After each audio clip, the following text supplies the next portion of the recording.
Obligatory podcast intro. Hi, hello, and welcome. This is Flipping Pages with Matt and Adam. I'm Matt with my co-host Adam, and this show is where we take all 66 letters of the alphabet, we put them in a shopping cart, we each draw a letter, and then pick a comic that begins with that letter. I don't know his, he does not know mine. Spoilers ahead for these two comics. And today we got F and Y. Yeah. We've been repeating letters quickly whenever we did the half-season switch. It happens. Yeah. It happens. Yeah. There's only 66 letters. Yeah, exactly. That's not a lot when you think about it. No. All right, so I got F. I got one called Fraternity. Okay. It was written by Juan Diaz Canales, and the art is by Jose Luis Munera. Okay. Yeah. It's probably close to that, I'm All right. sure. I hope, yeah, sorry if I got it wrong. Yeah. This was put out, it says Lion Forge Magnetic Collection.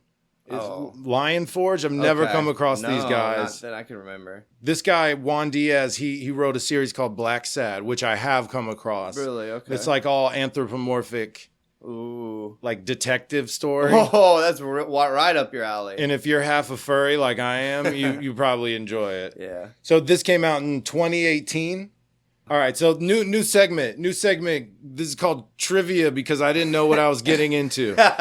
So there's this guy named Robert Owen. He was alive in 1771, died in 1858. He was a Welsh textile manufacturer, a philanthropist, political philosopher, and social reformer. Okay. Part of the reformism, right? So this dude did a lot of cool stuff. He started a town in New Harmony, Indiana. Okay. And that's what this story is about, is it takes place in that town.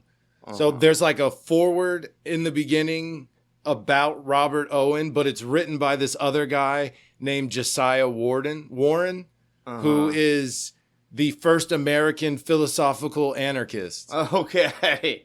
So he did a bunch of shit like social reform, all that, right? And at the bottom it says he was an American inventor, Josiah Warren, printer and author, greatly influenced by Robert Owen, widely considered the first anarchist. This text is a fictional essay speculating Josiah's experiences in the real-life settlement of New Harmony. Okay. The story that follows is an imaginary tale set within a fabricated version of that scenario. Oh, okay. You're getting a little deep. The guy existed. The town existed. Yeah. This isn't what happened.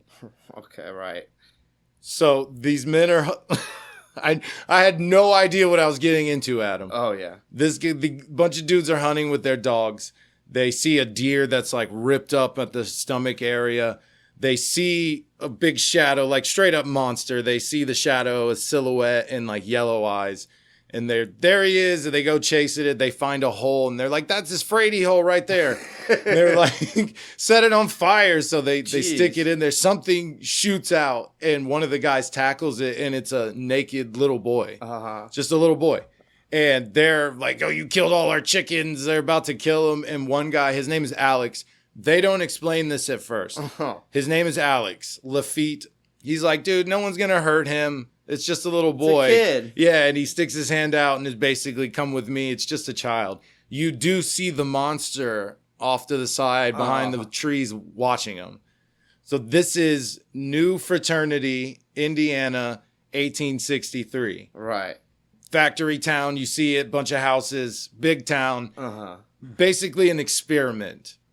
Yeah, it was a planned community. Yeah, there was like one guy, real life and in the story, one rich guy showed up and was like basically giving land to people. That's your house. This is your house. Okay, this is where we're going to build this factory. This is where we're going to build this store, blah, blah, blah. Like city planned the whole thing with his money. Yeah, like Fordopolis, or like it happened so many times. Yeah, apparently it was a big thing. Yeah. I didn't know. Yeah. Maybe that's why you'll hear towns and then never hear of them again. I didn't get that towns disappeared. It's a boom town. Yeah, it only lasts for 20, 40 years or whatever. There's the kid, the feral kid. He's in the chicken coop eating eggs. A bunch of other kids catch him. They try to bully him. He bites This one kid takes a chunk out of his hand. He doesn't talk. He doesn't make any noise. He's like a mute. Yeah. They chase him out. The town is basically right by a gorge, and there's a maze inside. So Emil, which is what the kid's name is, happens all the time. I mean, yeah, you got a gorge, you're gonna have a maze. Yeah. Super deep in there, the kids won't go, and they're calling him a monster. And the guy that runs the town shows up, and his name is McCorman. Old man McCorman. And he's, you think a monster be able to figure his way through all those mazes? Like, the kid's smart, give him some credit. And they're saying, the church was burned down. My dad said this is where all the devils live now. Oh, shit. The church is gone. We have no protection. And he goes, y'all are just young and dumb. He's like, come with me. I'll show you how to get all the way through. And they're like, no. And they run away. I wouldn't want to go. Hell no. Some old man's like, come in the maze with me. Maze. Oh, my God. No one can find the sinner but like me. Number 5 on the list of things that someone shouldn't say to you. If your gut is not telling you to run, there's something wrong. Yeah. It could be fun. I don't know, man. I like mazes. I like mazes. So old man McCorman finds Emil at the center of the maze, talks to him about being a good man. The guy who sold me the town was real jealous of this spot and wouldn't even give me a map to the center of the maze. So it's arrogance, but every time I come here, I find some like intellectual satisfaction being like, yeah, I found it with science and reason, not blind faith, because the guy was a reverend. Gotcha. So tells the kid, don't let anyone tell you what you can or can't do. There's a big theme of that going through this town. So they're in the town, bunch of rich, snooty dudes, real super snoots. Big snooty, the snootiest laughter. Yeah. Oh. Borzoi levels of snooty. So I'm going to differentiate these two guys. One is the money snoot. Okay. That's really what he cares about. The other guy's a hater. He's just a hater. Yeah. Super hater. That guy will be the hater. And they're in there arguing like, this town sucks. We're not making any money. Why be here if we're not getting compensated for our work? This woman, Fanny, stands up and it says, you talk about equality, but I'm the only woman here. There's no black people here. There's no colored faces in this cabinet we got going. And one guy's, they haven't been elected. That's a democracy. And Josiah, his name is Josiah Walker in the comic, but it's Josiah. He stands up and he's basically... They call him a freeloader. He doesn't work for people. I don't know what he does. Okay. He just seems like a no-gooder. Independently wealthy. I guess. It doesn't seem like he has money. Later when he's trying to find a bed, he's going to the communal bunks. Okay. I don't know what he does. He's just like an idyllic philosopher, political philosopher who's like, your ideas are stupid and every life is precious and we're all free men, which is his initial argument here. And that's what he's telling these rich snooty dudes. And they're, you brought a bunch of freeloaders into our town. You don't work the factory. You don't work the land. What do you do? And he's like, eat it. And he leaves. Then Fanny chases after him, and they kind of have a thing going. He's like, we should just bounce. I know they don't like me or my people. And she says, we can't do it. We got to stay for old man McCorman. And he says, don't BS me. Listen, I know you're waiting for Alex to come back. Alex was the guy at the beginning who found Emil, the child. Okay, yeah. He bounced, and he hasn't been back for a while. So she's got this love triangle going between Josiah and Alex. She's there waiting on Alex and won't give Josiah none. He wants Fanny. Yeah, okay. And she won't give him none. I got you now. A little shot of the monster in the trees just looking out. What is it looking like so far? Oh, they haven't really showed him yet. Yeah, okay. You saw a hairy arm. Okay, that's what I was talking this about. is the silhouette you see. He has hooves. Oh, I like the low hanging head where it kind of sticks out. Like his neck is down. Yeah, like it's the biggest traps ever. He's got mad traps back there. Emil is in the barn. He likes chilling with animals. You see it a lot. He's always chilling with animals. This Civil War soldier, right, for the North busts in. And he says, I need a place to hide. And he gets shot from behind. Oh, shit. There's these 4 soldiers that come in. Now, they are 4 black men. That it comes in. You said it was Civil War, right? Civil War, yeah. They're okay. with the North. Yeah. But you know how people are racist now? Uh-huh. They were racist back then too. And actually it was a little bit worse. No way. Yeah. So it comes up. I bet. Jesus, yeah. So they tell the kid, hey, don't say anything. We got to figure out a plan. And they, all the kid's smart. He won't say a word. Right. Do you know where Fanny is? We need to find Fanny. Mm-hmm. So they're at this party. All the rich snoots are there. Mm-hmm. All the lazy no-gooders are there. Okay. And they're beefing about, we shouldn't even be giving you food. And his stance is, you should never deny a man or woman food. Yeah. It should be a right, blah, blah, The blah. food part is like, yes. And they're just munching with their hands, just like shoving it in their face. Yeah. Being like, haha, eat it. Uh-huh. Fanny goes over to dance with Mr. McCorman, right? Uh-huh. And they're like, I'm Bohemian. And she's like, I'm Bohemian too. And they're like, isn't it crazy how we're both Bohemian? And no one likes it because they're not Bohemian. So all the rich snoots are like, oh my God, they're so Bohemian. Why would she dance with a man of his age? And she's single, divorced too. Oh, yeah. I think she was previously married, but I think. The 4 soldiers bust in with a meal and they're like, Miss Fanny. And she sees one and she says, Chandler, you're a free man now. And he goes, no, I'm a soldier. And he says, we are ambushed not far from here. Our, commander's gone. It's just us.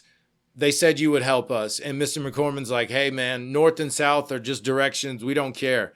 Like, there's rules. You got to follow them. Other than that, you're totally welcome here. Cool. Now, the rich snoots pop up. Mm-hmm. And one of them, the hater, is like, first the feral wolf child, then the freeloaders, and everyone kind of side-eyes him. He's like, war. We've opened the door to war itself. Okay. Everyone kind of, all right. It was 18, whatever, and they all still were like, nah, dog. Mm-hmm. Because one of the dudes, one of the black soldiers, is gigantic. Oh, he is huge. And there's 4, one of them's old, but the rest of them are young men. So very, you know what I mean? Just young men. They're scared. So Mr. McCorman, like I said, tells them the only rule is you have to give up your guns. No guns. Uh-huh. Josiah picks one up and looks at it all longing. He's kind of mopey about it. Puts it back on the bed.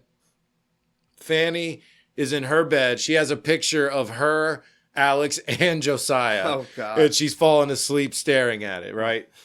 Now, Josiah is out. This is days later. He's out with a meal, and he's teaching him how to use a slingshot, and it's just a rope with a little pouch. Right. And he's got a rock in it, and he kills this cardinal.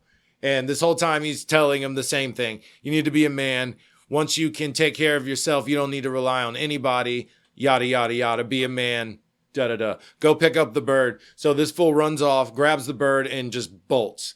Huh. Fanny comes out and is like, man, we're really poor and there's no food. And he's like, yeah, it sucks. She said, it's our paradise, son. He says, yeah, anywhere with you is a paradise. So super down on her. She kind of backs away. It's like, I'm going to go find a meal. He's been gone a minute. This dude's putting the bird on a tree stump. Uh-huh. And he just backs away, does like a little nod and backs away. And the monster is now looking through the woods. And then it shows him sitting kind of crisscross applesauce in front of the bird, looking at it. So you get a little better view of him, but it's kind of skewed. That's not as, he doesn't, the size isn't necessarily right. Gotcha. So one of these soldiers is running through town. He sees other soldiers and he dips. He runs into one of the snooty guys.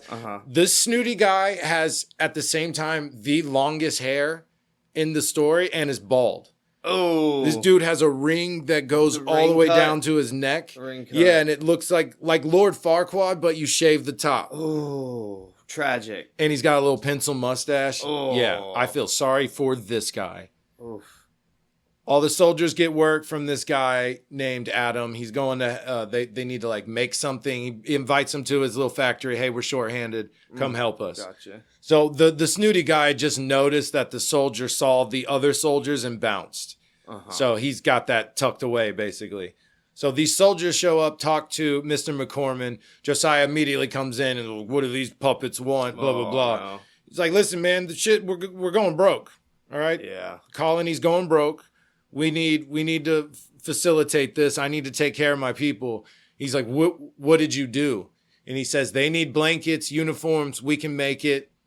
We get all types of stuff. We get paid. Yeah. I can take care of these people, and Josiah's having none of it. You're just another rich dude playing with poor people's lives, basically. Mm-hmm. So they're in the factory. They're talking. The soldiers are in the factory. They're talking about Emil. You know, what's up with him? Oh, he never talked. They found him in the woods, little feral boy that just kind of runs around the town. Doesn't really seem like he lives anywhere. Huh. He's literally a stray dog they just take care of. Right. They put like a bowl of mush out for him, and he comes by in the night and eat it. I have no idea. Right. Doesn't seem like he stays with anyone. Maybe Fanny. But I don't know. Anyway, the dude with the long hair and bald, he ends up saying something racist, and the soldiers get mad. And they just start trying to fight, and, you know, they pull him apart. And he says, I saw that guy run away from the soldiers. I'll just go tell the army, and they'll have you out of here in no time. And they're, oh, okay, calm down. So now we got the original snoots, the money snoot and the hater. Yeah. He's like, listen, man, we put a lot of money into this, and it's about to all go up in flames. And, you know, the hater is just basically going on a tirade about there's so many bad people here. How are we supposed to do this? How are we supposed to make this town flourish when we have freeloaders and these deserters and this feral child? Even at just any influx of new people, if you're hurting, it's not fun to deal with. So as he says that, Emil walks in and he starts going off on him. He's like, I'm going to punish this kid. So he's, give me your hands. And he starts trying to whip him. To his credit, the money snoot is like, hey, leave him alone. Like, let the boy go. That's not your place. Emil grabs a bottle and just smashes it over the guy's head. Hell yeah. He's bleeding. Emil just takes off, runs out into the woods. He finds a body sticking out of the ground. Okay. It's a head and a hand just protruding from this shallow grave. Gotcha. That's weird. He steps over it and walks away. Now, this is very important. This might be a first in Flipping Pages history. Drum roll, please. Does this count? This monster might possibly be hanging dong. Right. Now he is, but it's shadow. Does it have to be shadow dong? Does it have to be defined to count as hanging dong, or does this right here, standing there? Oh yeah, it's not even fully in shadow. Yeah, it's got shadows on it. You see shapes. Gone. You see shapes. You can obviously tell it's a dong. He obviously actually procreates using sex. I guess probably. Otherwise, why else would you have that? He's got balls too. It looks like he has balls. So, hang dong? Is this the first? Yeah. What are you talking about? I've had them in my comics, hang dong before. Yeah, but like dead bodies, you know, torture victims. I mean, like straight up, just like bam, look. I know at least once or twice. Maybe. I read so much stuff. I'll do some research. Okay. We'll figure this out. But this might be a first. We won't. Might be a first though.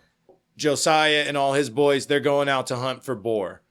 And Fanny's in the school. She starts, it's really cool. I'm not going to give this part any credit or any justice because she's telling the story about the Athenians going to Crete. And it's over this cool scene that's about to happen with the men that go hunting.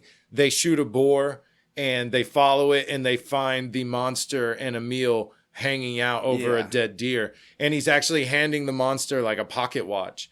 And the guy trips out, immediately shoots the monster in the neck. The monster gets up and like claws his head off. Just justifiably so. One swoosh and his head's gone.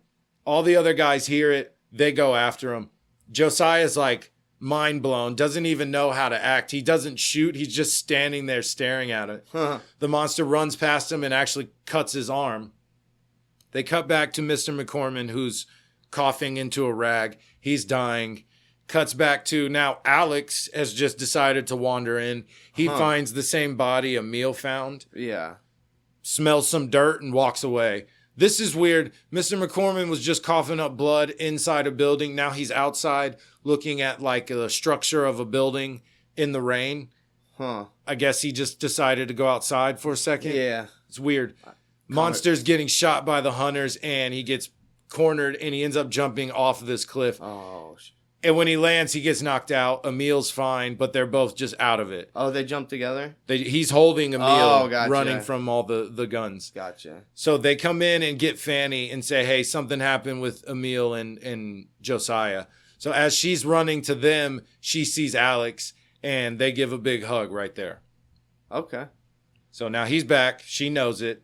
They are all now, probably a little bit later. They're huddled around the monster. I think this morning, because it's the sun shining, it was dark and rainy. Gotcha. But they're all around the monster. All the rich, snooty guys are like, we closed the church. This is a demon. We're getting punished. And all the other guys are, no, you're stupid. Yeah. That's so silly. Listen, it's 1863. Yeah. We don't have Google or any of that yet. We don't know what's out there. Yeah. This could totally be just some animal that lives here and we just don't know it. Yeah. Like, it has a soul. We can't kill it. Alex rolls in and Mr. McCormick's, oh, what's up, man? It's been a while. The rich, snooty guys are like, welcome back. Perfect timing. I feel like they all have like a weird disdain for this dude because I think they're, oh, you're fancy. You've traveled the world. Mm-hmm. You're so much better than us. Okay. So in your earthly travels, have you ever seen anything like this? Yeah. No, nothing like this. But I have seen some stuff that would just blow your mind. Yeah. So, but not this. But listen, you don't need a god for something like this to happen. It could happen. Mr. McCormick keels over. He's coughing. Monster's just sitting there tied up. Now Josiah's getting bandaged up by Fanny, and he's like, we should be together, and she's like, I don't think so. And Alex comes in, and this dude, so much shade. He's like, oh, Josiah, it's been a while, and I couldn't tell. I hadn't noticed, and he just walks out. Yeah. And Alex says, how's Emil? He goes in there, and he's like, hey, do you remember me? And immediately Emil perks up. Now, I'll do the faces now. They're great. Yeah. The faces are really good. The art is really cool. Yeah. Overall, really good. The kid's face is amazing. Like, throughout this entire... the kid's face is incredible. Or? Yes. Okay. The faces they draw, this is his face when he recognizes them. It's just adorable. Oh, that's like almost like animated movie faces. Yes. That's kind of the whole look. This looks like Treasure Planet, right? Yeah. It's incredible. And this guy did a fantastic job. Munera, fantastic job on the kid. His face is incredible. Everyone else is too. It looks dope. But his stands out amazing. So he immediately recognizes him, gets happy. He hands him a book. And yeah, look at him looking at the book. He's like confused, and then he sees something he likes. Faces. Yeah, definitely some Disney face. I hadn't put that together. Yeah. So I think Josiah has a bottle, and he's walking around. He sees these guys burying a friend that the monster chopped his head off. Yeah. And he goes on this big speech. We should split his affairs. They get mad, so now he's butthurt. Just a weird little part. They're talking about Alex and Fanny are talking about how strong Emil is, and Alex didn't agree with this utopia. I didn't like the way you're building it. That's his beef with it. She says, why'd you come back? And he's like, I know people here, like you, Mr. McCormick, Emil. I wanted to see everyone. So he tries to go in for a smooch, and she does the same thing to him. Oh, really? Which is weird. I thought she was waiting on him. Yeah, that was the point. I don't want to pretend like I understand the mind of a woman, and I get not wanting either one. Okay, yeah. It just seems weird. Possible. Cold shoulder to the dude. He thinks you're waiting on this guy, and this guy might be like, oh, once I get back, she's mine. Yeah. He might be a prick about it. I don't know. Okay, right. But seems confused. It seems confusing, yes. She seems confused for sure. Yes. Maybe don't want any of these dudes. Yeah, which is totally valid. Spoiler, she gets with the monster. This is actually turns into a smut book. It's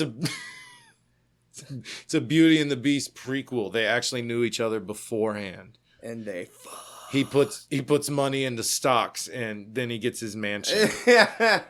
That's how it works. It's rationing day. Fanny's going to help, so she bounces. Everyone starts, there's not enough food. Our children are starving. This is booty. This is nonsense. The soldiers come up, and they're like, can we have some food? And one guy's like, we don't serve food to you outsiders. Yeah. This is another one of them. Nudge, nudge. One of them. Yeah. And he's like, well, can we just get blankets then, please? So the guy keeps talking shit. They actually end up getting into a big brawl. Oh, it ends up with everyone kind of mopey-faced walking away. Fanny gives a whole speech about the rich people start like, why do we have to share our food? And the workers are saying, why do we have to work so hard for these lazy people? Yeah. Screw this. This is not a utopia. The soldiers are mad. They're like, we should have went somewhere else. This is garbage. Oh, my gosh. So everyone pouting, walking away. Mr. McCormick's dying. Now, this is a big part. They get in a big fight about what to do with the farmers. And he's so trying to please everyone that Josiah feels he did the wrong thing. So he's pissed off and he walks out pouting. Don't worry. Even if I have to burn it all down, I'll fix this. And then he leaves and the rich, snooty dudes are telling Mr. McCormick, we'll fix this. Don't worry. Oh, no. He basically tells them to bug off and tells Fanny, listen, take care of Emil. I'm like, that's really all I care about. Yeah. Y'all can kill each other for all I care. Take care of that little boy. He has a chance of being a decent man. I don't want him raised by the rich snooty or the hater. Yeah. Alex and the soldiers are hiding out in the church because no one likes them. Mm-hmm. Alex figures out that they are actually deserters. That body him and Emil found was their commander. Oh. So they killed him and then they bounced. They killed the other soldier that they were with and said, we don't want none of this. Okay. So he knows that and what's the point? And he's like, I'm just saying. Yeah, just something to know. I just figured it out. We weren't talking, so I thought I'd tell you. Just, fun. So Fanny goes in to see Emil, gives him food. He's like, hey, you should eat. Once she leaves, he bounces out with the food and goes and feeds the monster and immediately starts cutting him free. Now, the hater and all the rich, snooty dudes, they come in there and their plan is basically they were asking Mr. McCormick for guns and he said no. And that's why Josiah got mad. So they come in there and they're like, screw it. It's from the forest. It'll probably burn. So we're just going to set this thing on fire. It looked kind of woody. I mean, it's fire. Burns most shit. Yeah, most things are affected by fire. Very true. They see Emil and he's immediately like, get your butt over here. I'm going to punish you too. The monster's having none of that, dude. It breaks the ropes. Like, I think he could have the whole time. Wasn't he injured? A little. No. Not they said he anymore? jumped off that mountain, didn't have a scratch. Oh, I think okay. he was chilling for Emil's sake. Gotcha. The dude, I think the hater slaps Emil. Mm-hmm. Or he was about to, but the monster, like I said, was having none of it. Yeah. He grabs him and like smushes his head and then slams him into the ground. Nice. Everyone starts freaking out. Again, to his credit, the rich snooty guy is like, run, boy, run. So he genuinely, I think, cares about this Emil dude. Yeah, it seems like it. He was the one earlier that was like, I don't think Hey, you need get to... your hands on him. You don't need to punish him, man. Leave him alone. People can be more than one thing. Yeah, he just cares about money. Yeah. He's like, I put a lot of money into this town. It's falling apart, and I want my money. I think people, especially in fiction writing, any sort of fiction writing, people forget that people are more than one thing. There's gray. Yeah. There's shades of gray. Most things are in the gray area. Good point, Adam. Lost my spot. Okay. Yeah, my bad. Josiah is walking around trying to find a bunk to sleep in. This escalates crazy. They're all mad at him. They're like, you brought the monster here. You brought the kid here. Blah, blah, blah. You're cool with the kid. You suck. He pulls out a knife, starts slicing. They all start chasing him and starts this big mob. They literally have pitchforks and torches and they're chasing him. And he runs into the rich snoot. And Josiah's, where's the kid? The kid's going to help me. Where is he? I don't know. And he sees the kid running behind him. Again, the rich dude is like, run, run. This dude's last words is telling him to hurry while he gets his throat slit by Josiah. Okay, cool. So a little redeeming, I think. Yeah, that guy had some really priorities. Like money, that's, Exactly. So the mob sees it. They freak out. They're chasing Josiah. He's chasing Emil. Emil runs to Fanny. She hides him. Josiah comes in. Where's the kid? And she says, I don't know. I haven't seen him. He's out, doing something else.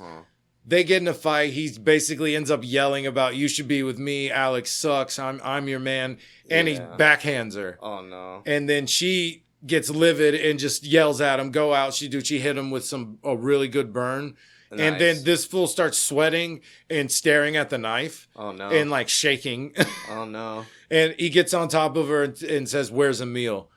Emil's running off. This part's, I didn't get this. The monster goes into Mr. McCormick's room And that's it. It just shows him see the monster. The monster looks at him. He looks at the monster. I thought they were connected because we were saying when it was jumping back and forth when McCormick or whatever was sick and coughing the blood or whatever. And he went outside and it kept showing them back and forth and whatnot. Oh man, is he the well? No, because it shows his hands as the monster's looking at him. I just felt like they had some connection. Connection, yeah. I wish I knew why he pops into this.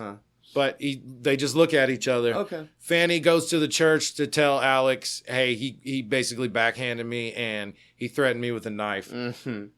Josiah finds Emil, basically makes him go take him through the maze. They get to the middle of the maze, which is where all the guns are hidden. Yeah. Oh, okay. Josiah correctly assumed that they were hidden in the maze because the old man's always like, I know how to get to the middle. Yeah, he's constantly talking that shit. Yeah, exactly. So he's like, Emil knows he's going to take me, which he does because he's a good kid. Like, he legit is. Yeah. He takes off and gets in between Josiah and the table of guns. Alex comes out, shoots right beside Josiah. They look at each other. He drops the gun and they start squabbing. Oh, I thought they were gonna make out. He should have shot him with the gun he was holding. Yeah, okay. Yeah. He should have shot him because he had a gun. Unless it's some Derringer with one shot, but it's not. I see a 6-shooter. I see it. I'm looking at it. It is a revolver. It has one giant bullet. Two very, very large bullets. A Joker gun or some shit. Yeah, some comic book crap. Yeah. So, like I said, they drop the gun. They start squabbing. Now, Emil, this is dope. He kind of shifts off to the side a little bit, and Josiah gets hit in the head with a rock, and Emil has a slingshot. Yeah, nice. Call back. And then Alex stabs him with the knife. He kills him, Adam. Which he could have done with the gun that he was holding 10 seconds before this. That's roundabout as a mug. He tells Emil his dying words are like, listen, Alex sucks. He's going to bail on you again. Rosebud. Alex sucks. He's going to bail on you. Just watch. You're going to die like you live alone and then dies. And Alex says, let's go, son. I hate that. I hate this. He says, let's go, son. I'll tell you why in a minute. The town's still in a tizzy. They see the monster on the church. The monster knows Alex and Emil are in the church. Monster drops down. The guys inside have no idea there's a giant monster on the church. What's all that ruckus? And they're thinking they're coming for us. And so they're like, oh, crap. Monster drops down. They set the whole thing on fire. Whole church is burning. Yeah. Everyone gets out except the monster and Emil. Alex runs in. The monster is cradling Emil, gives them to Alex, and then gets crushed by the church. Oh, okay. And Emil, the first time he makes the noise, he screams, ah. Oh, okay. Oh, he didn't even yell before. Never. Not a word. No peep. He did 7 A's and 7 H's. Oh, that's serious. Super serious. Super serious. Whole church burns down. Quite a bit of the town also burns down. Okay. They all pack up and bail. They're like, hey, we're done. We're rolling out. McCormick's dead. Josiah's, we're bouncing. We're out of here. Justifiably. Fanny says, I'm going with the soldiers and Emil. Alex, let's go home, son. Alex is like, I got dreams too. I'm out of here. Later. I'll come find y'all when I'm done. He bounces again. Alex sucks. He didn't take what's his name? No, Emil's staying with Fanny and the soldiers. They're going to Neshoba, which is this town that the character Rabbit is from. Okay. And she's straight up like, Alex, you should come with us. And he's like, I'm sorry, but for now, I can't give up either. Oh my God. Doesn't kiss her and then just walks away. So 1866, Neshoba. Emil's doing great in school. Fanny's his teacher. They hear dogs barking. And they're like, we have a visitor. And they go outside and there's a deer with its side ripped open. Yeah. Where you could see the rib cage. And they're like, oh. Oh, okay, nice. The monster, he's still out there. Yeah, that's cool. Ends with a really great smile from Emil. And he's fine. I like and he that left us a dead deer. I like that he's still alive. I think they could have done better than him leaving. Do you get it though, Adam? Oh my God. Do you get it? He's fear. Oh. Or acceptance. He's something. He's a metaphor, Adam. The monster is a metaphor. You cannot kill a metaphor. You can't do it. They don't die. I think it is a fear. Yeah, I think that's something. what it is, because the whole town was tripping out. These soldiers, war, this feral child. But like I said, he Communist. had the equipment to procreate. So that's weird. If he was just like an apparition of belief or something. No, I think he was a real monster, but representing a metaphor of fear. But he's really out there. Okay, gotcha. Like Emil is connected with him. Dude, maybe he procreated with this huge dong and made a meal. All right. A meal. I think it's Emil. Emil. So I got a weird thing with this comic. Okay. Where I was at in my week and in my life, I wanted none of this. I read it and I was like, screw this comic. I don't like this at all, because I didn't want any of it. It is very topical. Yeah. Extremely right now. And I know it's a great comic. I know the dialogue is great. I know the art is fantastic. I really like the art. I know this is a top shelf comic. Mm-hmm. But where I was at, I was like, I want none of this. I was totally planning on. I was like, I'm gonna dog this. This sucked. Yeah. I'll punch these guys. Yeah. I'll go to a con and I'll punch them. We'll pay the $50 to get it. I'll get in and I will punch them, Adam. We'll have to pay to get in their signature line too. So pay $100. I'll get an autograph and then I'll punch them. And then I'll just leave it. That's what I was going to do. But I read it 2 or 3 more times. Yeah. And by that third time, I was like, this comic is fantastic. Okay. This is a really well-made, well-written, well-drawn and colored comic. Fantastic, like across the board. Yeah, AAA quality. Really good.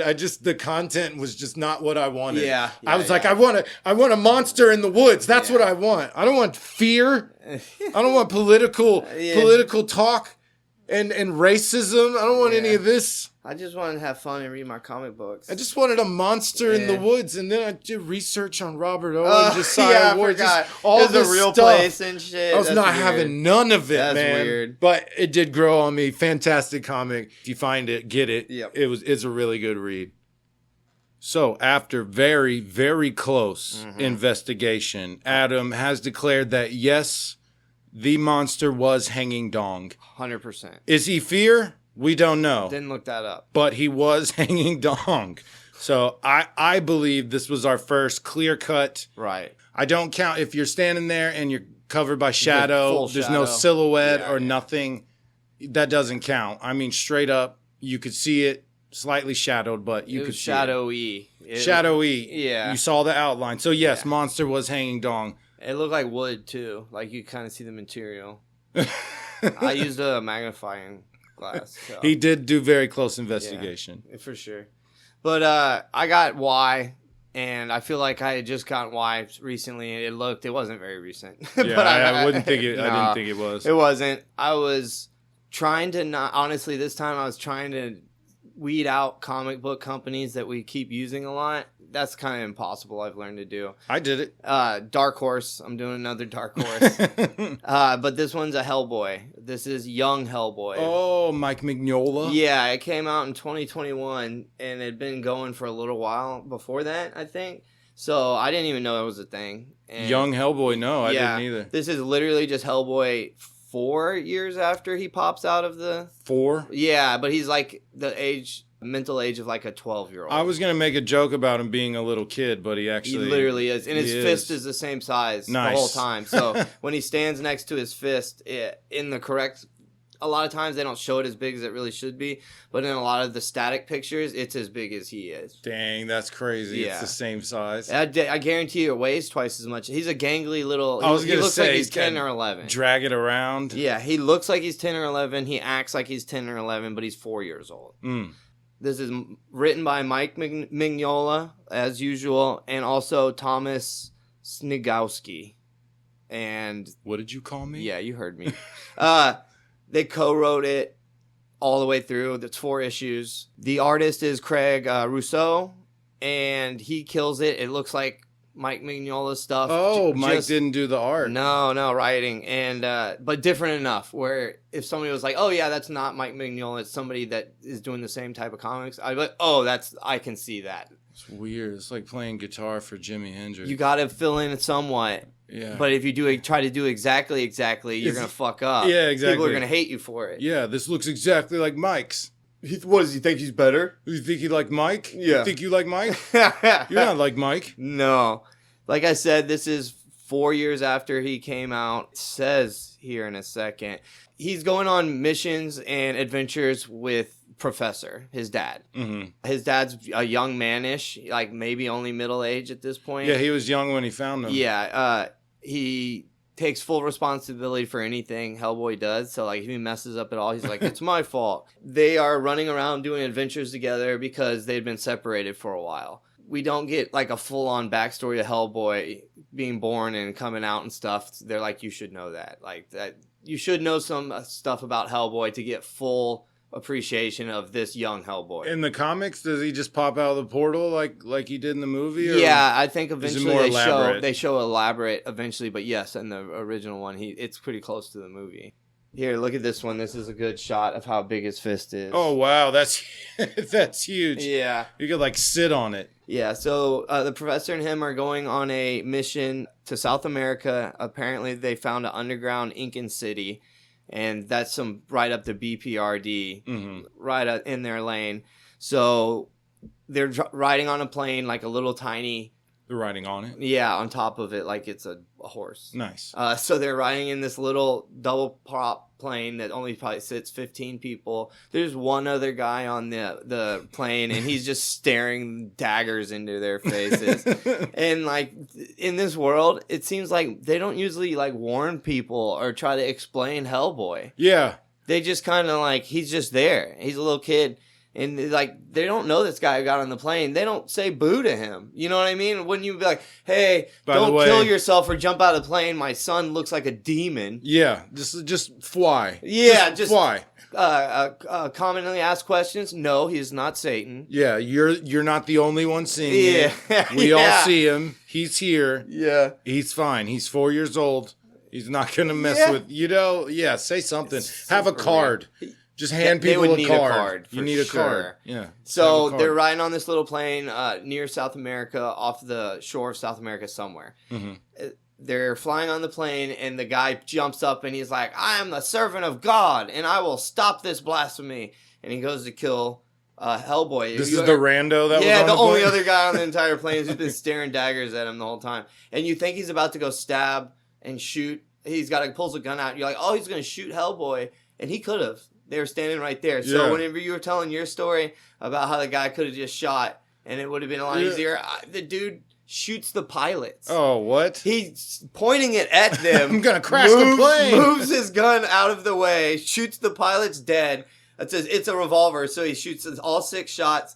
And then he's like, Maha! And they're like, dude, you could have like killed what? The worst plan ever. You could have killed us and the pilot still. After if you just really wanted to jump out or whatever you're doing. It didn't make any sense. That's weird. But they address it. The professor says something about that. Nice. He's like, what the hell? What is this? Yeah, that's the dumbest plan ever. So Professor and random child of God guy are getting in a knife fight. They're fighting, and Hellboy goes over and takes the controls of the airplane. Yeah. He said, I sat in the airplane hangars, and I've moved the sticks before. I think I can do it. And he's doing it, but then he hits a patch of fog and clouds that was, like, impenetrable to see through. So he's like, uh-oh. But he still kind of lands it all right, and they land off the edge of an island. He lands? Yeah, under the water. Oh, okay. Crash lands without hurting themselves. Hitting the right buttons. No. Looking at the gauges and everything. He probably would have done, like, a pretty good soft crash landing on, if he could have seen, even. Oh, right. So he, like, soft lands into the water. Hellboy and Professor escape, and they don't see the other guy for a second, and they get on a raft. And they're trying to paddle to this hidden island. Oh, so I didn't even say this, the name of it. So it's Young Hellboy, The Hidden Land. Okay. And they land on the edge of an island. They're in a raft. They're paddling over to the island. And then a child of God guy pops out with a knife, And he's like, yeah! Pops out of the water? Yeah, like pops Jason up out of style? nowhere. Yeah! And starts trying to like stab him. And I think he stabs at Hellboy and it breaks on his arm. Let me go for the giant arm that looks like a rock. Yeah, this dude's been a genius the whole time. Oh, yeah, this guy's well-oiled machine. Yeah. So he like breaks it on them and he's like, I'm going to kill you with my bare hands if I have to. And then all of a sudden, giant crabs pop up out of the water out of friggin' nowhere. Nice. And start grabbing him and like, it looks like they're tearing him apart. And so Hellboy and Professor like paddle away. They get to the island and they're like, wow, that was scary. What's going to happen now? And then the crabs start to attack them. As they're being attacked, a giant gorilla pops out of nowhere. Of course. And starts crushing like all the crabs like King Kong, but only 15 feet tall. So like Mighty Joe Young. There you go. Or the Rampage monkey, whatever. Lizzie. Rampage gorilla. Yeah, Lizzie.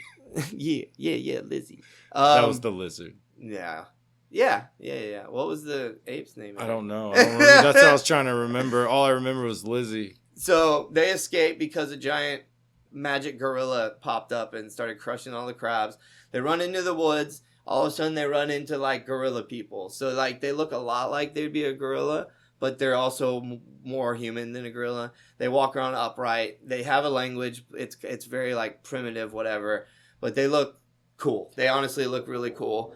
And they run into them and they're like looking all mad and they're yelling at the professor and at Hellboy. They're like, and they're like, oh, these dudes are trying to kill us or whatever. So they try to work around them to get further in the island and they run into a T-Rex. And that's what was happening is the gorillas they're called the Ona.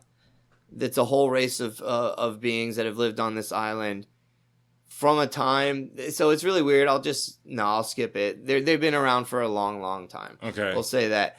The gorillas. Yeah, the Ona. They live on this island with dinosaurs and like giant bugs. Crabs. And like, it's like Skull Island, basically. All right. So they get introduced by a lady whose name is Scarlett Santiago. She's like the only human on this island. And she's like, oh, these are the Ona. They're my friends. They're trying to protect you from running into the dinosaurs. And they looked angry because they were just trying to get you out of the way. They chill as hell. Yeah. So they go to their village.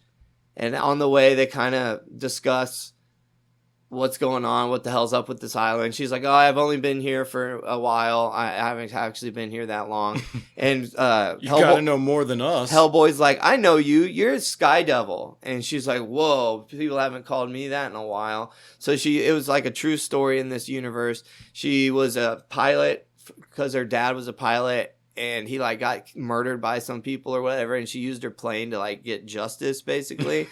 So like a 30s superhero type of thing, but only with a plane. With a plane, specifically a plane, and she did that, and then she crash landed onto this hidden land, and she's been here for a few years or whatever. Okay. And so Hellboy was reading a comic of hers on their way over here. Okay. So that was kind of silly. Oh yeah, I want to bring up the subject now.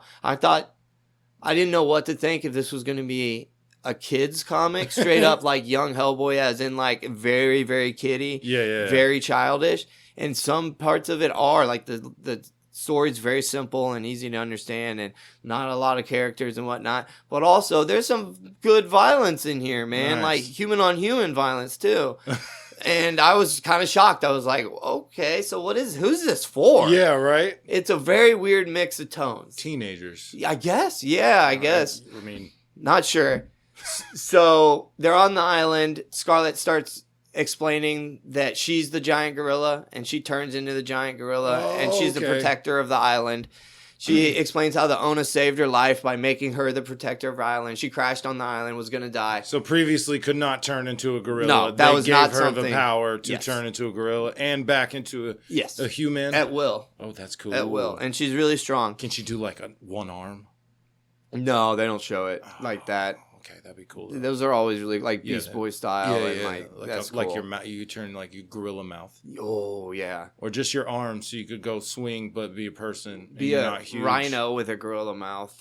Oh, so like all shape shifting animals. Yeah, that'd be something crazy. That'd be sick. The professor's on this island, like, hey, I saw some temples across the island when we were coming in. That seemed to be the only sign of civilization. We need to go there. I bet we can figure out how to get where this island is, what's going on here if we go see that. That's what we normally happens. We go to the ruins, we find a book or something. Maybe a map. Yeah, something like that, and we get the answer and we get out of here. A journal of someone who died, and the last word is and it scrolls away. I saw that coming. Yeah. So the Ona are like, no, y'all cannot go over there. That's like the only spot on the island that you're not allowed to go at all. And they're like, okay, so we definitely need to go there. We're totally going to go there. Yeah. We want to go more now. Even more. So they head their way over there, and we haven't really learned anything about this other character that we're basically meeting right now. Gorilla Girl. No, she is a vampire lady. Okay. Her name is Queen Vespera, and she is... Here, I'll just say now, we learned now basically that this island isn't really that old technically, but it's from a time, it got time traveled to our time. Okay. So it's from a time like before anything, like before they recorded dinosaurs and stuff. Okay. When there was the Ona people. Ancient. And vampire. Yeah. So there's crazy. Full of gorillas, giant crabs, dinosaurs, and vampires. Yeah. The stuff that doesn't make any sense basically. Yeah. So... we find out that the reason the island is here is because Vespera was taking over the land, the world, and they beat her back to this island, and then they entombed her in the island. They had no way of fully killing her. They didn't know how to fully kill her, and they were very magical. The ancient Ona that created this island and time traveled it to now. Freaking wizard gorillas. They're so super cool. badass. That's so cool. They're super badass, super strong in this. Because she's really powerful with magic and stuff, and she's like super excited to come back and them not really be as magic-y as they used to be. Oh, wow. So like the only magic the Ona use now basically is the protector. They used to be just straight up wizards. All wizards? Like, pew, pew, pew. Yeah, nice. Yeah. Fireball. Yeah. But a giant gorilla. They kind of lost it. Most of their magic, all they know now is their shaman can transfer the protector spirit into people. That's sad, guys. Yeah. Get it together. So the crew heads over to the ruins, and we see that the stupid Hand of God guy from earlier is still alive. He didn't get killed by the crabs. He is like Jason. Yeah, and he made it into this pyramid, and he fell on top of her sarcophagus and bled like into her sarcophagus, and that's how she like came back. Oh wow, the vampire. She's there. Yeah, she's walking on the around? island. Not yet, but yeah, okay. She's about to. She's stuck down there. And then when she wakes up her mummy protector guys, and she tells the assassin guy and all her mummies that she bites the assassin guy and turns him into the hand of God. Yeah, he turns him into like her pawn as well. She says, "I need a feed. Go get me a bunch of blood and living things. I'm at my lowest power. I need a power up, basically. Bring me a giant gorilla or two. Something." So they go and grab a bunch of dogs and gorillas. It looks like maybe a couple gorilla people, the Ona, and they bring them back, and she's feeds, so she's like getting her powers back. And so the professor and them show up at the tomb, and through some hijinks, Hellboy finds his way into the actual tomb part, and the rest of the crew shows up. He's yelling and screaming. The rest of the crew shows up, and they meet Vespera. At this point, the whole crew meets Vespera. They freak out. They're like, all right, let's just get out of here. Basically, we're not going to be able to hurt this lady. She's too powerful. Let's just run. She's full of gorilla blood. Yeah. So wait, real quick. Who's the whole crew? The Professor, Hellboy, the Scarlet Santiago, and like some of Hellboy's friends from there. So it's like 5 or 6 people. Is Abe there? I guess he wouldn't know. I guess they wouldn't know each other yet. I haven't even met him yet. Oh, a little cute, tiny Abe Sapien would be adorable. Right. Oh, I wonder what he did look like when he was little. He's just a fish. Just a regular fish. They're like, we need to deuce out, but then Vespera kind of like stops them basically, and so Scarlet Santiago turns into the protector, and she starts fighting Vespera in her like super vampire form, kind of like in Bram Stoker, where he looks like a man bat kind of thing. That's kind of what she looks like. Okay, she got wings. Can she fly? Under her arms are winged, but we don't really see her fly. Okay, so. Just more like the look of a bat, more than like, oh, that thing could fly. So she's fighting the protector, and she's kind of talking shit, actually. And she bites the protector and gets a bunch of her magic. at that point, the rest of the crew was being helped by the Protector. She kept Vespera back at the tomb, and the rest of the crew deuced out. Mm-hmm. So they leave, and when they leave, Vespera has all this magic now, and she rises a bunch of bugs into her warriors because like all her few mummy guys got taken out already. So she has all this power from getting the magic from the Protector. The Protector has a name. It's actually Ga. Gaah.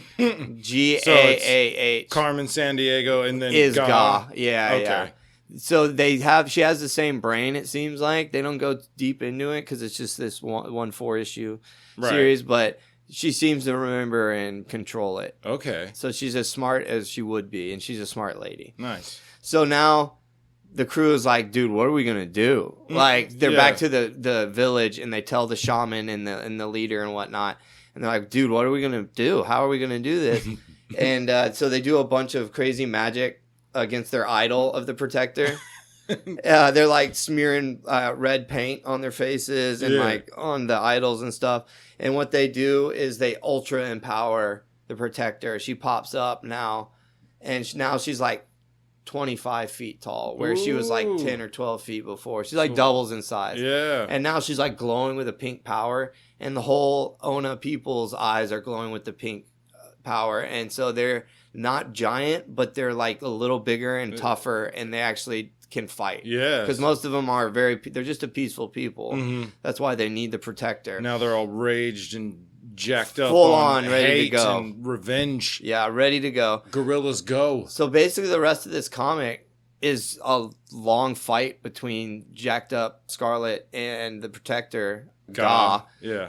Their fight, which is like, I don't know how many pages. Vespera. Quite a few. Yeah, in her badass bat form. Nice. So this one is, I would say, she 100% can fly here at the end. Because she gets more batty as long as the fight goes on. Oh, okay. Because at the end, she just has like human legs, basically.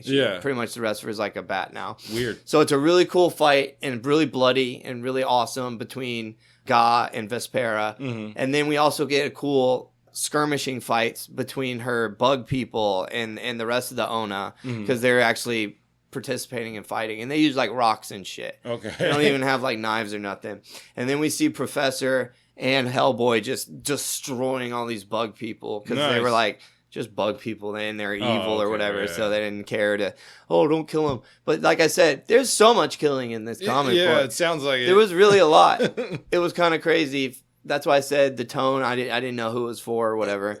But it's for you, Adam. So they have a sick fight at the end, and then finally Ga rips Vespera in half, basically. Long ways or horizontal? Long ways. Oh, down the middle? Yeah. Oh.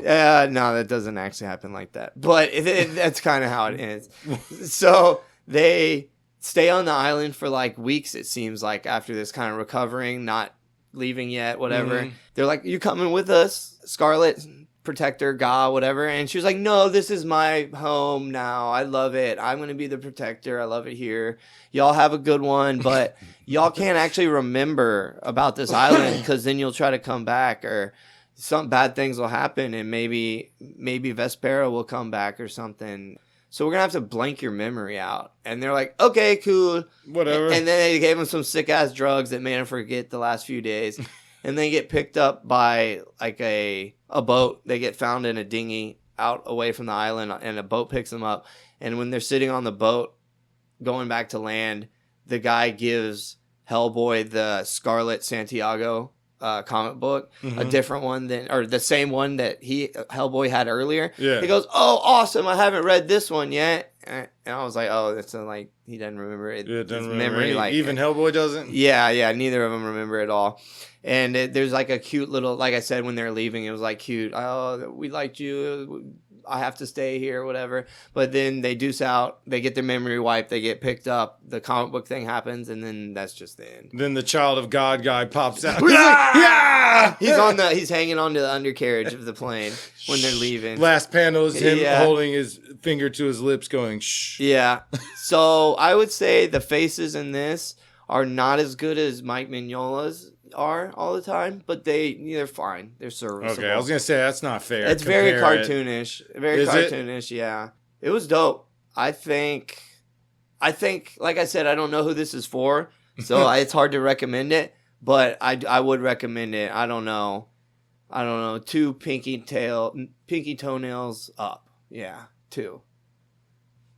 It is time to fight. Bing, bang, boom. This is Matt versus Adam. Nope, you said you weren't going to do it. You're not going to do it. No, I'm not. Are you going to? No, no, okay, no, okay. no. He said he wasn't going to do it. I don't think he's going to do it. This is Matt versus Adam. We take a random character generator online, and we see who would win between who I get and who he gets. That's right. We're doing video game characters today. Yeah. Arena is downtown Houston. We're out doing some stuff and things. Yeah. We see each other, and it's fight on sight. Yeah. We should just change where you're carrying whatever you would going to get coffee or something. You're not about to head into battle. So if you're one of those people that always have stuff on them, like their costume is a sword on the outside or something, you have that. Yeah. Like, Batman has gadgets. His regular belt. Just normal stuff. His regular belt, yeah. Yeah, normal things you would think. But this dude don't carry nothing. Yeah. He shoots something out of his fingers. I got Cuphead. Yeah. Cuphead, yep. Cuphead. From Cuphead. Yeah, which is a video game and a TV show. Extremely good game, but I was only able to play it for a very short period of time. It's so hard. It hurt my brain. I was like, no, I play games to relax. Life is already hard. Yeah. I don't need to go home and play a hard game. I don't want to start a second job to be able to play this game. They're like, oh, it's challenging. I don't care. I don't want it to be. I don't want it to be challenging. Stop. All right, I got Greninja. Greninja. Who is a Pokemon, who is a, what is he? Ninja Pokemon is the type, I guess. He came from Pokemon X and Y, and he's from the Kalos region. And he is actually badass. Yeah? Yeah, I want to hear your stuff. No, do yours. Okay. Do yours first. So he's a water and dark type. Okay. Actually, he's got hydrokinesis, martial arts, enhanced jumping, superhuman strength, superhuman durability, enhanced speed, teleportation, hand-to-hand combatives, and high intelligence. Damn. Yeah. Okay. I knew he was kind of cool, but I figured he looked cool, and I was like, all right, this guy might be a badass. Yeah. Because if it was like a little turtle, it's okay. No, probably not. No. Or who did I get? Squeeto? Something like squirrel? that. No. I got some. Yeah. I got a random Pokemon one time. All right, you ready to hear mine? Yeah. Agility, jumping prowess, super senses, super dodging, hyper awareness. Now we're just gonna glaze over these real quick. Magic powers, electrokinesis, pyrokinesis, determination, intelligence, resurrection, fighting skills, airplane skills, purification, energy projection, ectokinesis, neurokinesis. I'm looking these up before we end this. Power, suppression, durability, super arts, and bravery. And this dude killed the devil. Yeah, that's what I was going to say. Whenever you got him first, I was like, oh, no, I'm fucked. My bad guys are probably smash any Pokemon. They're crazy. They're crazy tough. So, but the thing is, you're very fragile, but you can come back. So resurrection. So what we really go on is the elimination or the subdue, however you want to say it. Yeah, it's just incapacitating. Yeah. I'm trying to look up this ectokinesis. Yeah, so that's like controlling ghosts, right? Oh, is that? Oh, yeah, it might be. Because there's ghosts in it and stuff, I know. But you're in your game, you're the main character. Mm-hmm. I'm far from the main character. Yeah. And that's why and it's a video game, so you have just an insane list of skills and stuff. My feats are pretty crazy. Yeah, for real, big time. Are you the size of a teacup, though? Well, in the show, it's just like a regular-sized dude. I think he's a regular-sized dude. Okay. I think he's a real regular-sized dude. It's the manipulates ability to manipulate ectoplasm. So yeah, like ghost shit. So what is neurokinesis? Yeah, the brain controlling someone. What was it besides neuro? Oh, don't make me say it again. Yeah. The psionic ability to manipulate the dreams of oneself and others. Okay. Power to create, shape, enter, and control dreams, influencing their content. So, don't you need a kid and a ball? No. You're just running around in the wild, right? Yeah. Go, that's where they catch them. Yeah. Duh. So, it sounds like you because it's superhuman. Yeah.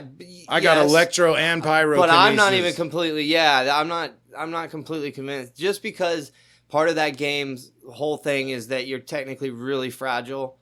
And you have a little life bar. Very little hits. Because the bad guys are tough. But you do have so many power-ups in the game. And I know you're right. He does have like a little gun or something. He uses like his fingers or something. I've seen it come out of his hand. Yeah. Pyrokinesis and electrokinesis is pretty badass. That is. I mean, it's how strong are my kinesises. So that's what I'm saying. Am I electrocuting and burning you before you can mollywop me over there? Right. It was saying that he's like a top tier in the competitive scene. Top tier thanks to its speed and hidden ability. Proteon, I don't know what that's about. It makes it change its own type to attack it giving its attacking moves a boost. Whatever the hell that means. Makes it change own type. Oh, okay, so like if you're fighting a fire type and you need to be a water type to take out you can choose to be the water or the dark. He can? Yeah. Oh, then that's special. So and like his thing is in the Pokemon world is fighting other things. That's what weird he does. Little, that's what. Well, that's do. other Pokemon. Yeah, which is basically what you are, some weird ass Pokemon.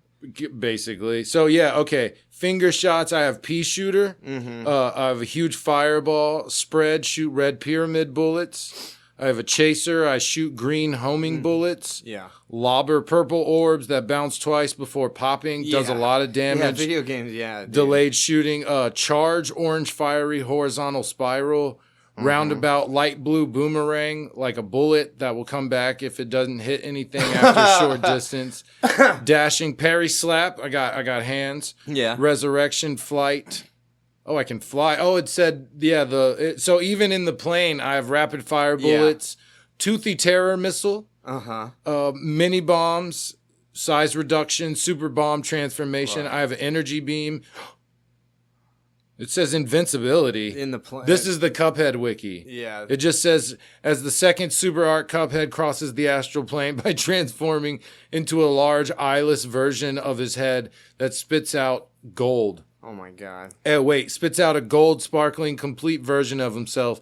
This makes Cuphead invincible for a few seconds before returning to his normal state. So not normal. Giant ghost, astral projection. 3 hits can kill him. Yeah. 4 if I have a heart charm. 5 if I have the twin heart charm. And that's 6. The only reason why I think I might win this. The only reason. Dude, all those guns. I said maybe. I didn't say. I wasn't like, oh, I won. So last week was very clear. Yes. This exactly. one not so much. No. If anything, I definitely would be willing to flip it with you. But we're not done. We don't have to be done arguing. So 3 hits though. Exactly. 3 hits. If I can use all my guns, planes, even my invincibility thing. And I have all that access right there. I mean, I think I'm taking it. If you had access to everything, but you get one at a time, even in the game. I think, he can turn into the plane. Yeah. The invincibility thing is just a special move. It lasts for a few seconds is what it said. Yeah. But even if I can use that just on jump, that helps me a lot. I think I could take you down. I think you have more attacks than I do, and I'm way tougher than you. You are definitely quicker. Stronger. We both are quick. But I think because I have like full on teleport and whatnot. Yeah. And it does say I'm high intelligence, so I'm not a dumb animal. True. That if I was, I would just concede right now and say you won. Right. And like I said, I think you kind of eke it out. Honestly, that's what I'm thinking. I think you might eke it out, but if anything, I really would like to flip for it. I think it's 50-50 for sure, okay. Percentage wise. Yeah. Like, because I just think getting 3 hits on me before I'm able to blast you with all this stuff. I also have astral projection. I could have you attacking a ghost version of me. I got a lot of moves, a lot of special, crazy moves. You do. Your moves are sick. I just think I could... Better moves on your part, I think I could drop you with a flurry of those. He is super tough. They keep saying that. Damn it. See, there's like little things. That's why I said I might win. That's the only reason I said I might win. Yeah. It's what it is the teleport's what's screwing me here. Yeah, and he knows how to use it, too. Yeah, because if I can... I feel like I could drop you before you hit me 3 times. Maybe, yeah, that's what I'm saying. I don't know. Teleport is not... giving me a lot of confidence because it's like, can I make these shots while you're teleporting around? And, I mean, I have full-on superhuman durability. You've seen the stuff in the Pokemon stuff before where they'll get hit with stuff you would think it would definitely kill a person. Like when Pikachu hits Ash or somebody, they basically die. But whenever they hit other Pokemon, they just are stunned. That's pretty wild. So they're all really tough. Yeah. Just by virtue of being a cockfight simulator. Yeah, and it's on site too, so it's like what? Yeah, I would say not playing for you, but basically access to any one of those other things that you can use at least, right? And some of them are sick. You shoot me from far away. Yeah, he's got bombs. He can blow himself up. He can, you do got all cool types ass of attacks. stuff. Way more than me. Is it just can I drop you with any of those before you get hands on me? Yes, that's what I'm saying. So that's what's weird. I think we do the concede the 50-50 and flip it, and then whoever wins it wins that. All right, 50-50? I really genuinely feel like... Why is there 2 heads on this? Oh, damn. You were supposed to let me flip it. All right, do it. All right. Heads is Cuphead. Okay. Tails is your guy. All right. You won. Cuphead. Which I'm not mad about. I don't like it. Oh, yeah, really? Even like though it. we actually discussed it and I don't like it. I conceded. Well, honestly, you really want to know why? I mean, I'm taking it. It's getting written down in the notebook. So it's too late now. It's done. But honestly, I think your teleport... It's pretty sick. I think your teleport is what beats me. That's like one of his main moves, too. I think teleport is what beats me. I think it goes back and forth 50-50, 49-51, 51-49. Yeah, the only reason I'm not super upset or bummed that I won by like default or technicality or whatever is the enemies. Like the bad guys I think are tough. Like super tough. Yeah. They're real enemies. And if I'm beating, it's not a bubble. Yeah, he's not fighting a bubble or a bat. Yeah, he's exactly. like real enemies. I mean, like a dude with a tiny body and a clock face. Weird stuff. Yeah. Crazy. The art's incredible, by the way. I love it. Check out Cuphead. Yeah, go. Just if anything, look at the art. Even an art Cuphead. book would be. If you can find the art book of it, pick it up. Yeah, it's very cool. But I mean, I'll take that win. But teleport. I just think my bad guys are badass and would probably be able to beat you and other Pokemon, and I beat the bad guys, then I'd probably be all right. But again, he's weak. 3 or 4 hits. Yeah. It's just max 5 is what it said. No, 6. If you had, was it? Yeah, it was 6 with another charm or something. That's probably into the game. Yeah. So like, it's saying that mine's like. Think of the other Pokemon this one fights, because this isn't like a first stage. I don't know how strong Pokemon are. Yeah, their power scaling's kind of gnarly. It's weird. Even the little ones, like, technically have some pretty strong moves. Yeah, and, okay. Like, if you're, like, the few times you see them attacking and hurting people, the person looks like a cartoon that got smushed by a giant rock or something. So they can rampage. They go hard. Okay, yeah, so they're like monster strength, it seems like, right? Like a citywide destruction type. Okay. Not all of them. Most of them would be a few blocks at max. Yeah. Right. Like the actual big time guys, yes, like they would be able to destroy a city. Okay. See, I didn't know that. I didn't know how strong they were. Like I didn't know if a human could just go punch one. Or like a whatever. They have some crazy ass ones. Like they're gods, basically. I've heard of that. I've watched the Detective Pikachu movie. Oh, right. But that's about it. Yeah. All right. 34-32. I'll take that by default. Nah, bro. I think you earned that one for real. I think he might, like you said, he might eke it out. Back and forth. Yeah, next week I'll be like, nah, you should have won. All right, well, we are on Instagram at FlippingPages24. We're on Facebook at Flipping Pages with Matt and Adam. New episodes release every Thursday on all podcast platforms. We have a review show about these comics going up on YouTube on Thursday as well. Best way to support us, follow, rate, and review on your platform of choice. Also like, subscribe, follow on all the socials, YouTube, all that nonsense. If you've done that, we appreciate it. If you're just listening, we also appreciate that very, very much. Yes, we do. Is that it? Is that it? I think we said everything we needed to say. I think that's it. Y'all have a good one. Bye.